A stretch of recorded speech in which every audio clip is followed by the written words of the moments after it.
Alors j'espère que vous m'entendez bien parce que je suis un peu petite par rapport au micro. Bien devant, mais en voyant quand même l'écran. Voilà, donc ce travail il porte sur... c'est un travail assez vaste, donc on va présenter ici que quelques éléments compte tenu des contraintes de temps. C'est un travail donc, qui porte sur les principaux outils de communication utilisés par les personnes lisses et de l'apport de ces outils dans l'amélioration de leur autonomie. Ce travail, c'est celui de Margot Hutin, qui fait son mémoire de recherche, merci beaucoup, en orthophonie. Et il a été co-dirigé par Sébastien Lazarotto, qui est maître de conférence en orthophonie à la faculté de médecine de Marseille, et moi-même. Donc, pourquoi ce travail ? D'abord parce que, bien que ce soit un sujet très important de communication, il est finalement assez peu étudié en orthophonie. Et le manque de connaissances par les professionnels, on va le voir, hein, l'orthophoniste est vraiment un des premiers professionnels impliqués dans la communication, dans l'accès à la communication des personnes lisses. Eh bien, le manque de connaissances par les professionnels et le manque donc, à la fois de la communication des personnes lisses, mais aussi des modalités possibles, représente un frein accru à cette communication. Donc, ce travail explore comment la place de l'orthophoniste peut se faire pour faciliter l'accès des personnes lisses aux outils de communication. Donc, la base de communication des personnes lisses, ce sont les mouvements volontaires résiduels, c'est-à-dire pour certains uniquement des mouvements des globes oculaires ou des paupières, et pour quelques-uns des mouvements des segments de membres. Donc à partir de ces mini-mouvements, les personnes lisses arrivent en général à s'exprimer sur un code binaire oui-non. Et c'est souvent leur première modalité de contact, et parfois d'ailleurs la seule. Donc comment, à partir de cette communication par mouvement résiduel, comment on amplifie et on améliore la communication des personnes lisses ? Il y a deux grandes catégories d'outils pour améliorer la communication, qui sont les outils dits low-tech, représentés par les tableaux de communication. Ces outils low-tech permettent l'expression des besoins primaires, hein, des expressions simples, par des mots-phrases ou par des phrases très succinctes. Et puis les outils dits high-tech, qui sont des outils électroniques, qui sont des interfaces, tablettes, ordinateurs, et qui, eux, ouvrent l'accès à une conversation beaucoup plus élaborée, donc à une vraie conversation, on sort des besoins primaires, et accès aussi au champ d'Internet et des réseaux sociaux. Donc de façon un peu plus détaillée, les outils low-tech, il y a toute une série de tableaux de codes alphabétiques que je ne vais pas détailler ici. Il y a aussi des tableaux et des codes pictographiques Donc, tout cela permet une communication élémentaire, mais rapide, ne nécessite pas d'installation de dispositifs auprès du patient, nécessite souvent quand même une petite expérience de l'aidant pour utiliser le tableau, et des outils high-tech qui sont soit des ordinateurs, soit des tablettes. Et le principe, en fait, c'est que l'ordinateur, la tablette est équipée d'un logiciel de prédiction de texte et qui va marcher par défilement. Et l'interface, c'est-à-dire ce qui va remplacer la souris, ça va être soit parce qu'on dispose d'un mini mouvement de membre, ça va être donc des contacteurs hypersensibles, des joysticks, du tactile, soit, quand il n'y a que des mouvements de globe oculaire ou de paupières, de l'eye tracking. Je crois que ça va vous être présenté un peu plus loin dans la journée. Donc, il y a aussi les synthèses vocales. Deux mots des synthèses vocales, ça paraît très très bien. Là aussi, ce sont des interfaces électroniques, mais on est limité dans l'expression par les synthèses vocales au message présent dans le dispositif. Donc, certes, ça aboutit sur une parole produite, mais ça enferme énormément. Donc, ces outils de communication, ils ouvrent énormément de perspectives.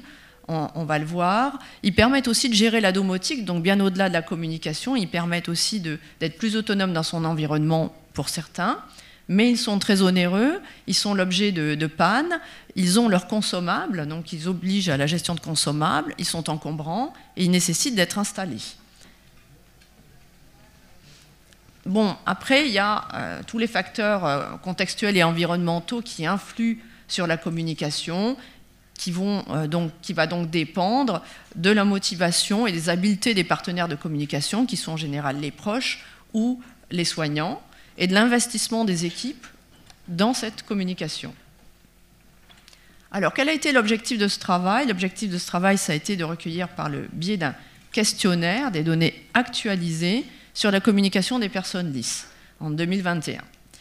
Donc, on a questionné les personnes lisses sur le type d'outils d'aide à la communication utilisés, leurs modalités de communication au quotidien, la fréquence d'utilisation de ces outils, leur satisfaction sur le gain d'autonomie apporté par les outils, et puis on leur a demandé un petit peu quelles étaient selon eux les perspectives et les pistes d'amélioration. Alors, le questionnaire d'ailleurs, Frédéric, tu avais eu la gentillesse de nous le relire et de l'améliorer. Ce questionnaire, il a été envoyé par mailing aux environ 300 adhérents de l'association Alice. Ce questionnaire, donc les personnes lisses pouvaient ou le faire imprimer et le faire remplir par un proche, ou le remplir directement avec l'interface de communication si disponible. Et puis, ça pouvait être aussi rempli par téléphone. Alors, qui étaient les sujets? Parce que bon, on s'est placé quand même un peu dans une situation de recherche, donc on parle des traditionnels critères d'inclusion. Donc, qui étaient les sujets qui étaient questionnés? C'était des sujets adultes, diagnostiqués Locked-in syndrome, francophones bien sûr, et acceptant de participer. Donc, vous avez sûrement vu passer ce joli petit pictogramme fait par Margot et vous invitant à répondre à ce questionnaire.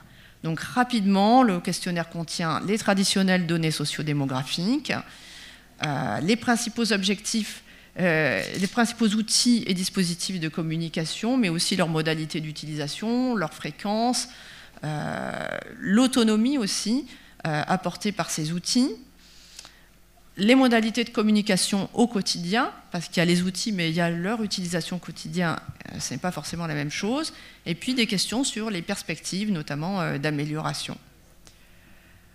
Donc, les résultats. Donc, ce questionnaire, il a été adressé aux personnes lisses entre novembre 2021 et mars 2022.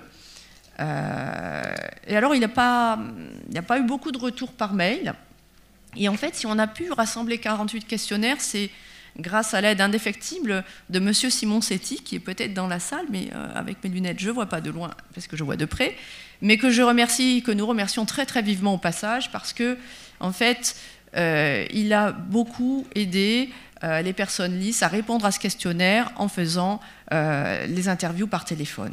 Et c'est grâce à son aide qu'on a pu recueillir autant de questionnaires, et ce qui nous permet de vous les présenter ici.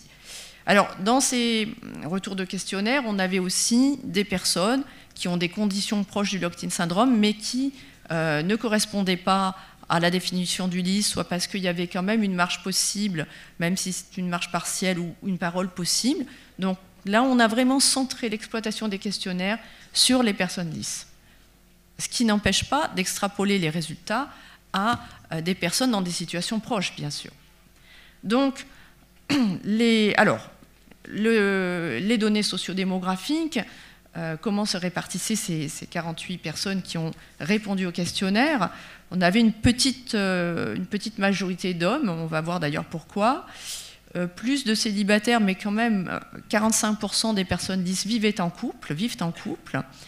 Et la répartition des participants, on a une majorité de personnes LIS, 63%, qui vivent à leur domicile, un peu plus de 10% qui vivent en centre de rééducation, et un quart d'entre eux qui sont en masse, principalement, quasiment exclusivement, la masse de Boulogne.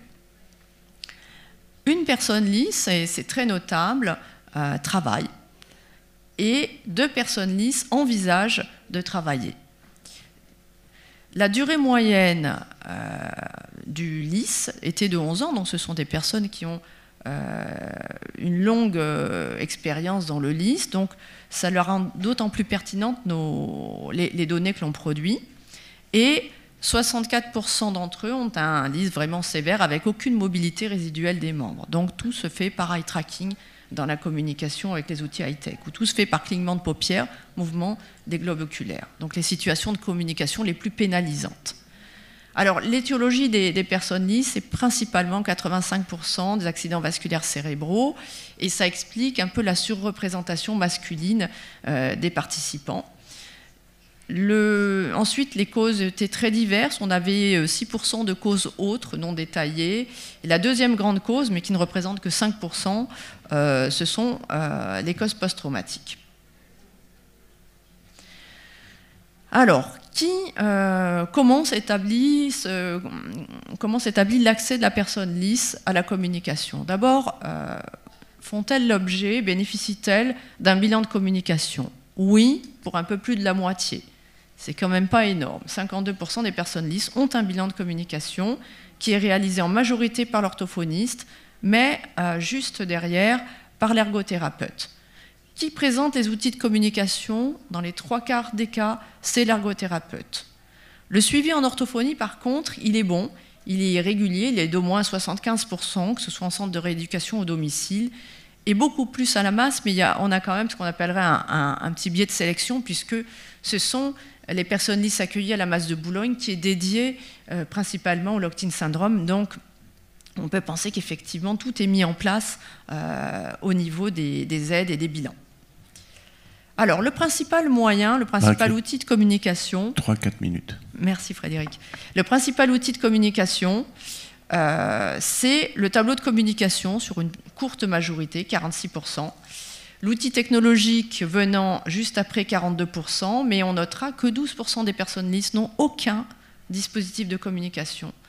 Même pas le tableau de communication. Et quand on s'intéresse à finalement comment ça se passe entre ceux qui sont au domicile et ceux qui vivent en institution, eh bien on a un peu plus de 10% des personnes LIS qui n'ont pas d'outil de communication.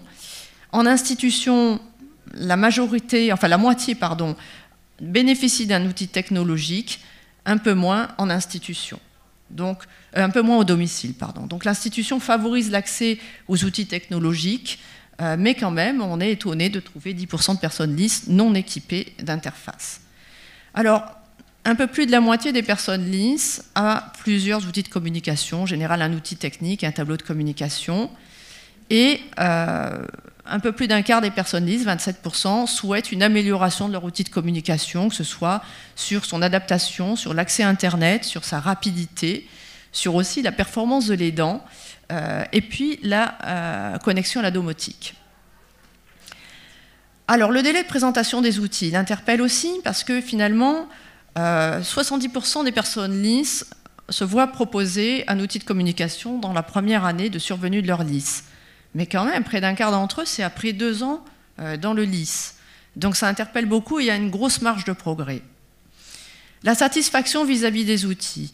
Elle est très bonne au plan de la simplicité de l'outil, de sa rapidité. Elle est un peu moins bonne sur la fonctionnalité et l'adaptabilité de l'outil. Alors l'utilisation de l'outil, que font les personnes lisses des interfaces de communication? Majoritairement, elles servent à la communication évidemment, donc à des activités de groupe. Elles servent aussi énormément au mail, donc à l'accès aux réseaux sociaux, et aussi à gérer son argent. Donc ce sont des vrais vecteurs d'autonomie. Dans 17% des cas, il y a une connexion à la domotique, c'est assez peu. C'est davantage en institution qu'au domicile, en sachant que l'institution ici, c'était la masse de Boulogne, donc qui est très très faite pour. Donc les outils électroniques de communication, d'après les personnes lisses, pour 70% d'entre eux, ce sont de vrais vecteurs d'autonomie. Ils permettent l'accès aussi à la domotique, ils servent à communiquer avec les proches. Dans les 3/4 des cas, c'est la communication avec les proches. Moins de 2 minutes. J'ai presque fini. Et dans 1/4 des cas, c'est la communication avec les aidants professionnels, que ce soit les soignants ou les auxiliaires au domicile. La durée de communication des personnes lisses, moins de 2 heures par jour pour un tiers d'entre eux, et finalement, pour un peu plus de 40% d'entre eux, c'est entre 2 et 6 heures. Donc c'est quand même des durées de communication assez importantes. Et là, j'ai presque fini, mais c'est intéressant de regarder le ressenti des personnes lisses vis-à-vis de leur communication. 90% se disent à l'aise avec leur interface de communication, et notamment à l'aise pour communiquer avec des personnes nouvelles. Mais il y a un retour sur les limites de l'outil, sur aussi l'interlocuteur qui se décourage ou qui ne prend pas le temps. L'entourage est considéré comme suffisamment à l'aise dans 64% des cas, mais plus de 27% des personnes lisses, donc plus d'un quart d'entre eux, aimeraient que l'entourage soit davantage à l'aise. Donc il y a une belle marge de progrès pour l'entourage avec les outils de communication. Les principales limites ressenties, 66% des personnes lisses ont l'impression que leur message ne passe pas, et ça, davantage pour ceux qui sont au domicile qu'en institution. Et une personne lisse n'avait pas d'accès à une interface de communication pour des raisons financières. Il faudrait conclure. Voilà, et en conclusion, c'est la dernière diapositive, il y a donc une satisfaction globale des personnes lisses au plan de leur autonomie, 70% d'entre eux, mais il y a beaucoup de progrès à faire, notamment améliorer la rapidité d'accès aux outils, puisqu'on a vu qu'un quart des personnes lisses attendent plus de 2 ans pour avoir accès à l'outil, et plus de la moitié des personnes lisses ont certes des outils de communication, mais 40% d'entre eux communiquent au quotidien par clignement de paupières. Et le message ne passe pas bien, on le rappelle, dans plus de 60% des cas. Voilà, je vous remercie de votre patience. Je remercie aussi beaucoup Margot Autain parce que ce travail, c'est elle qui l'a fait. Je le présente, mais c'est son travail. Et je remercie aussi Frédéric qui nous a aidés, l'association Alice et toutes les personnes lisses qui ont produit ces éléments qui nous permettent aujourd'hui de faire ce retour et de faire ce point sur la communication. Vraiment, merci.